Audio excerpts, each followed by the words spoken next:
أعوذ بالله من الشيطان الرجيم. بسم الله الرحمن الرحيم. بسم الله الرحمن الرحيم. إن عدة الشهور عند الله 12 شهرا في كتاب الله يوم خلق السماوات والأرض منها 4 حرم ذلك الدين القيم فلا تظلموا فيهن أنفسكم وقاتلوا المشركين كافة كما يقاتلونكم كافة واعلموا أن الله مع المتقين. سبحانك لا علم لنا إلا ما علمتنا إنك أنت العليم الحكيم. رب اشرح لي صدري ويسر لي أمري واحلل عقدة من لساني يفقه قولي. محترم بزرگوں، دینی بھائیوں، مسلمان ماں اور بہنوں، اللہ رب العزت کا بے پناہ شکر و احسان ہے کہ اس نے محض اپنے فضل و کرم سے ہماری اپنی زندگی میں اتنی برکت دی کہ ہم ایک اور نیا ہجری سال میں داخل ہو چکے ہیں۔ ہم اور آپ جانتے ہیں کہ ہم جس عربی اسلامی مہینے سے گزر رہے ہیں وہ محرم الحرام کا مہینہ ہے، اور نیا سال 1448 ہجری کا شروع ہو چکا ہے۔ اللہ عز و جل کا فضل و احسان کہ اس نے ہمیں اپنے آخری اور سچے دین اسلام کا ماننے والا بنایا، اپنے آخری اور سچے رسول محمد صلی اللہ علیہ وسلم کا امتی بنایا، ہماری ہدایت و رہنمائی کے لیے بلکہ قیامت تک آنے والے سارے انسانوں اور جنوں کی ہدایت و رہنمائی کے لیے اپنی آخری سچی آسمانی کتاب قرآن مجید سے نوازا۔ اگر اللہ کی نعمتوں، اللہ کے احسانات اور انعامات کو آپ گنتے جائیں تو دن ختم ہو جائیں گے، اور سمندر کا پانی بھی اگر آپ روشنائی کے طور پر استعمال کرتے ہیں اور سارے جنگلات کے درخت کو قلم بناتے ہیں تو سب ختم ہو جائیں گے، مگر اللہ کے انعامات، اللہ کے احسانات، اللہ کی نعمتوں کا سلسلہ باقی رہ جائے گا۔ اللہ عز و جل اپنی اس قدرت کو اور اپنے اس احسان عظیم کا ذکر سورہ لقمان کی آیت میں اس طرح کرتا ہے: وَلَوْ أَنَّ مَا فِي الْأَرْضِ مِنْ شَجَرَةٍ أَقْلَامٌ وَالْبَحْرُ يَمُدُّهُ مِنْ بَعْدِهِ 7 أَبْحُرٍ ما نفدت کلمات اللہ۔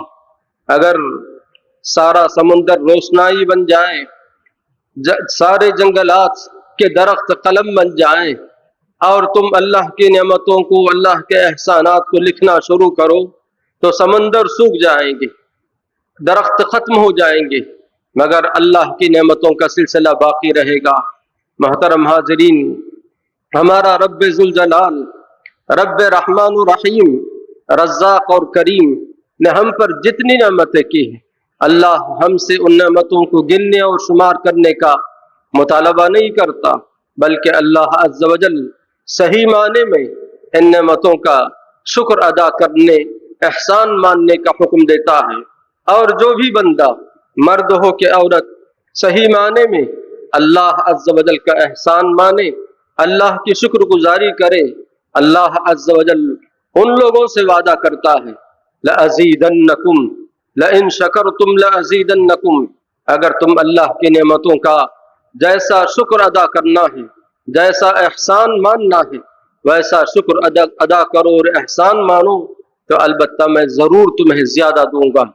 اور جو آدمی، مرد ہو کہ عورت، مسلمان ہو کر ایمان کا دعویٰ کرتے ہوئے اللہ عز و جل کی کسی بھی نعمت کا انکار کرے، کسی نعمت کی ناقدری کرے، کسی نعمت کو غلط استعمال کرے تو یہ ناشکری شمار ہوگی، کفران نعمت شمار ہوگا۔ اللہ عز و جل ایسے لوگوں کو وعید سناتا ہے، انہیں ڈراتا ہے، انہیں دھمکی دیتا ہے: وَلَئِن كَفَرْتُمْ إِنَّ عَذَابِي لَشَدِيدٌ۔ اگر تم ناشکری کرو، کفران نعمت کرو، نعمتوں کا اقرار کرنے کے بجائے انکار کرو، ان کا جائز اور صحیح استعمال کرنے کے بجائے غلط اور باطل راستوں میں استعمال کرو تو جان لو کہ میرا عذاب بڑا سخت ہے، میرا عذاب بڑا سخت ترین ہے۔ اللہ عز و جل اپنے فضل و کرم سے مجھے آپ کو سب مسلمان مرد عورت کو اللہ کی ساری نعمتوں کا صحیح معنی میں قدر کرنے والا، صحیح معنی میں انہیں درست اور صحیح مقامات میں استعمال کرنے والا، دل سے اور زبان سے شکر ادا کرنے والا بنائے، آمین وباللہ التوفیق۔ محترم حاضرین، میں نے آپ کے سامنے سورہ توبہ کی آیت نمبر 30 پر 6 کی تلاوت کی ہے۔ اللہ رب العزت دنیا کی تاریخ کو ایک حقیقت کے طور پر بیان کرتا ہے کہ جب سے اللہ عز و جل نے آسمانوں اور زمین کو بنایا اس وقت سے مہینوں کی گنتی 12۔ ان عدت الشہور عند اللہ 12 شہرا فی کتاب اللہ، اللہ کے پاس جو کتاب ہے اس میں آسمانوں اور زمین کو جب پیدا کیا اس وقت سے مہینوں کی گنتی 12۔ ان عدت الشہور عند اللہ 12 شہرا فی کتاب اللہ یوم خلق السماوات والارض۔ اللہ عز و جل ساتھ ہی بتاتا ہے منہا اربعۃ حرم، ان 12 مہینوں میں 4 مہینے حرمت والے ہیں، عزت والے ہیں، عظمت والے ہیں، برکت والے ہیں۔ دوسرے مہینوں کے مقابلے میں ان کی حیثیت، ان کا مقام اونچا ہے، بڑا۔ یہ کسی انسان کی بات نہیں بلکہ خود اللہ رب العزت بتاتا ہے کہ وہ آسمانوں اور زمین کی پیدائش کے وقت سال کے جو 12 مہینے میں نے مقرر کیے ان 12 مہینوں میں 4 مہینے حرمت والے ہیں، عزت والے ہیں۔ فیہا منہا اربعۃ حرم، اللہ رب العزت ذالک الدین القیم، یہی درست سیدھا اور سچا دین ہے، یہی درست سچا اور سیدھا دستور ہے۔ اور اللہ عز و جل آگے فرماتا ہے فلا تظلموا فیہن انفسکم، کہ تم ان مہینوں میں اپنی جانوں پر، اپنے آپ پر زیادتی نہ کرو، ظلم نہ کرو، اپنا نقصان نہ کر لو۔ فلا تظلموا فیہن انفسکم، اور آیت کے آخری حصے میں فرمایا وَاعْلَمُوا أَنَّ اللَّهَ مَعَ الْمُتَّقِينَ، یقین رکھو، جان لو، خوب اچھی طرح جان لو کہ اللہ عز و جل متقی، پرہیزگار مردوں، پرہیزگار عورتوں کے ساتھ ہے۔ اللہ کی نصرت، اللہ کی مدد، اللہ کی تائید متقی اور پرہیزگار لوگوں کے ساتھ ہے۔ محترم حاضرین، ہم اور آپ جس اسلامی اور عربی مہینے سے گزر رہے ہیں یہ مہینہ محرم الحرام کہلاتا ہے۔ نبی صلی اللہ علیہ وسلم نے سورہ توبہ کی اس آیت میں اللہ نے جن 4 مہینوں کو حرمت والا کہا تھا، نبی صلی اللہ علیہ وسلم اپنی زبان مبارک سے ان 4 مہینوں کی تفصیل بتاتے ہیں۔ ایک موقع پر آپ نے فرمایا السنۃ 12 شہرا، سال کے 12 مہینے ہوتے ہیں، منہا اربعۃ حرم، ان میں 4 حرمت والے عزت والے مہینے ہیں، ثلاثۃ متتالیات، حرمت کے 4 مہینوں میں سے 3 مہینے ایسے ہیں جو ایک کے بعد ایک کے پیچھے ایک آتی ہیں، ثلاث متتالیات۔ اس کے بعد نبی صلی اللہ علیہ وسلم ذوالقعدہ، ذوالحج اور محرم، ان 3 مہینوں کا نام لے کر بتاتے ہیں۔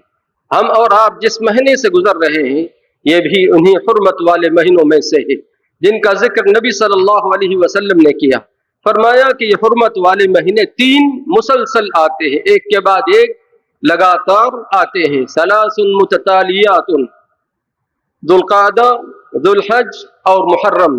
اور چوتھے مہینے کے متعلق فرمایا ورجب بین جمادی و شعبان، رجب کا مہینہ جو جمادی الاخری اور شعبان کے درمیان آتا ہے، کیونکہ عرب کے لوگ زمانے جاہلیت میں اسلام سے پہلے اپنی جہاں بہت سی نادانیاں، بہت سی غلطیاں تھیں، انہوں نے گڑبڑ کر لیا تھا، تقدیم و تاخیر کر لی تھی، اپنی مرضی سے محرم کو کبھی بعد میں کر لیتے، کبھی درمیان میں کر لیتے۔ الغرض رجب کے متعلق بہت اختلاف تھا، لوگ اپنے اپنے طور پر کرتے تھے۔ نبی صلی اللہ علیہ وسلم نے اس آیت کے اترنے کے بعد اپنی زبان مبارک سے رجب کے مہینے کی تحدید کر دی، پوری تعین کے ساتھ بتا دیا جمادی الاخری اور شعبان کے درمیان جو مہینہ ہے وہی رجب کا مہینہ ہے۔ ایک دوسری حدیث میں نبی صلی اللہ علیہ وسلم نے رجب کو قبیلہ مضر کے ساتھ جوڑ کر کہا ورجب مضر بین جمادی و شعبان، کہ رجب کا وہ مہینہ جس کا خیال، جس کا اہتمام، جس کی پابندی قبیلہ مضر کے لوگ برابر کرتے تھے، وہ مہینہ مراد ہے۔ تو اس طرح پورے 4 مہینے حرمت والے ہو گئے، اور عمومی طور پر، مجموعی طور پر کل ملا کر 4 مہینوں کی فضیلت اپنی جگہ، حرمت، عظمت، برکت اپنی جگہ، مگر ان 4 مہینوں میں محرم، جو محرم الحرام ہے، ہجری سال کا پہلا مہینہ ہے، نبی صلی اللہ علیہ وسلم سے کچھ خاص فضیلتیں بھی معلوم ہوتی ہیں۔ ان میں نفل روزے رکھنے کا اہتمام، اور خاص کر 10 محرم جسے عاشورہ کہا جاتا ہے۔ عاشورہ کا مطلب یعنی 10واں دن، نہ کہ جو مطلب شیعہ یا کمزور اور باطل عقیدے والے نادان مسلمان لیتے ہیں وہ نہیں ہے۔ عاشورہ کا مطلب عربی میں 10واں دن، محرم کا 10واں دن، جسے حدیث میں بھی عاشورہ کہا گیا ہے۔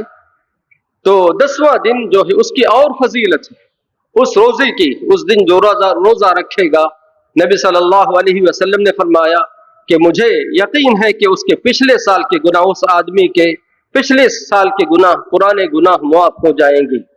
اور اس مہینے کی خاص کر 10 تاریخ کے روزے کے تعلق سے ام المؤمنین عائشہ رضی اللہ عنہا اور دوسرے صحابہ سے بھی مروی ہے کہ رمضان کے روزے فرض ہونے سے پہلے محرم کا روزہ اور خاص کر عاشورہ کا روزہ بہت اہتمام کے ساتھ نبی صلی اللہ علیہ وسلم بھی رکھتے تھے، صحابہ بھی رکھتے تھے۔ تعجب کی بات ہے کہ مشرکین مکہ جو مسلمان تو نہیں ہوئے تھے مگر اپنے شرک پر رہتے ہوئے بھی وہ محرم کے مہینے کا احترام کرتے تھے اور اسی طرح عاشورہ کا اہتمام کرتے تھے۔ عاشورہ یعنی اللہ کی آخری شریعت دین اسلام میں، اور دین اسلام سے پہلے موسیٰ علیہ السلام کے زمانے میں بھی، بلکہ مسند احمد وغیرہ کی روایت سے معلوم ہوتا ہے کہ نوح علیہ السلام کے زمانے سے بھی 10 محرم کی کچھ نہ کچھ تاریخی اہمیت اور فضیلت معلوم ہوتی ہے۔ بعض روایات میں یہ بھی ہے، مسند احمد کی اور دوسری روایات میں، کہ نوح علیہ السلام کی کشتی جب طوفان ختم ہو گیا، زمین کا پانی زمین میں چلا گیا، آسمان سے پانی برسنا بند ہو گیا، تو نوح علیہ السلام جس کشتی پر سوار تھے، نوح علیہ السلام، ان کے ساتھ ایمان والے مرد، ایمان والی عورتیں، اسی طرح جن جانوروں کو لینے کا اللہ نے حکم دیا تھا، وہ کشتی اسی 10 محرم کو یعنی اسی جیسی تاریخ کو جودی پہاڑ پر رکی تھی۔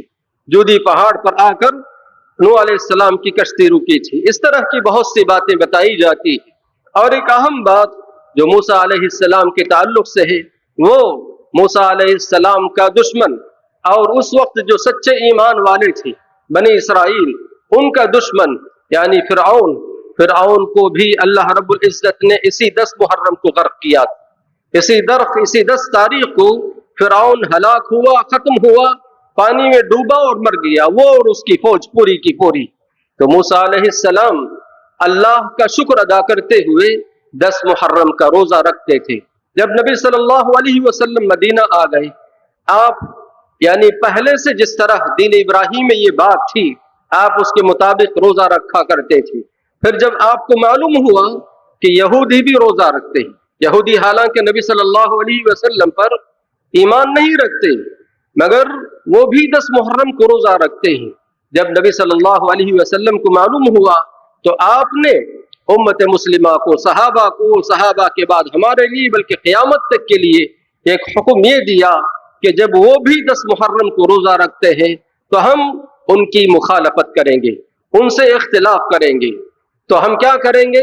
10 محرم کے روزے کے ساتھ 9 محرم کا روزہ ملا لیں گے، یا 10 کے ساتھ 11 ملا لیں گے۔ اس طرح مختلف حدیثوں سے معلوم ہوتا ہے کہ 10واں روزہ، عاشورے کا روزہ اپنی جگہ ثابت ہے۔ ایسا نہیں جیسے بعض نادان تاجر اپنے آپ کو عالم کے طور پر پیش کرتے ہیں اور اپنی بات بتاتے ہیں کہ 10 محرم کو روزہ رکھنے کی ضرورت نہیں ہے، آپ 9 کو رکھ لیجئے یا 11 کو رکھ لیجئے، کیونکہ نبی صلی اللہ علیہ وسلم کی حدیث کا یہی مطلب ہے اللہ ہدایت دے، ان کو بھی ہدایت دے اور سب کو اللہ ہدایت دے۔ دیکھیے اللہ کی بات ہو، اللہ کے نبی صلی اللہ علیہ وسلم کی بات ہو، کسی تاجر کو ٹانگ اڑانے کی ضرورت نہیں۔ اللہ کی کتاب اور اللہ کے نبی صلی اللہ علیہ وسلم کی باتوں کا علم رکھنے والے، اللہ کی کتاب کو سمجھنے والے، اللہ کے نبی صلی اللہ علیہ وسلم کی سنتوں کو پڑھنے، پڑھانے، سمجھنے، سمجھانے والے موجود ہیں۔ کسی تاجر کی یہاں ضرورت نہیں ہے۔ ٹانگ اڑا کر انہوں نے یہ بتایا کہ 10 تاریخ کا روزہ مطلوب نہیں ہے، آپ 9 کو رکھ لیجئے یا 10 کو رکھ لیجئے۔ نعوذ باللہ ثم نعوذ باللہ۔